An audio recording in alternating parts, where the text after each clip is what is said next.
Good morning everyone. চলে এলাম আজকের ব্লগ নিয়ে। আজকে রান্নাবান্না নিয়ে। আজকে অ্যাকচুয়ালি আমার ভেজ আছে, তাই জন্য সেরকমই কিছু বানিয়েছি। ভেজ বানানো খুবই ডিফিকাল্ট ব্যাপার, কিন্তু নন ভেজ হলে তাড়াতাড়ি হয়ে যায়, বাট ভেজে অনেক চিন্তা ভাবনা করতে হয়। তা যাই হোক ফ্রেন্ডস, বেশি কিছু বানাইনি। আর হাজব্যান্ডকে তো সকাল সকাল বানিয়ে দিয়েই দিয়েছি, ও চলে গেছে টিফিন নিয়ে। তো দেখাই, আপনাদের সাথে শেয়ার করি আমার রান্নাবান্নার মেনু। এখানে হচ্ছে রাইস আর বেগুন ভাজা, অ্যান্ড এখানে হচ্ছে বিউলি ডাল।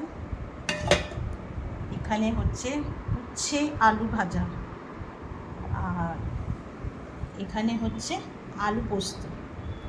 ব্যাস, এই হচ্ছে আজকে রান্নাবান্না মেনু। আর রায়তা আর ফ্রুটস তো আমার থাকেই লাঞ্চে।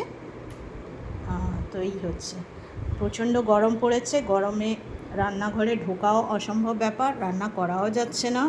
যাই হোক, কোনো রকম রান্নাবান্না করলাম, এই সামান্য রান্না। তা ফ্রেন্ডস, আপনাদের কি রান্নাবান্না হচ্ছে জানাবেন কমেন্টসে। আর আপনারাও কি ভেজ খান মানডে, সেটাও কমেন্টসে বলবেন। থ্যাংক ইউ এভরিওয়ান, ভালো থাকবেন।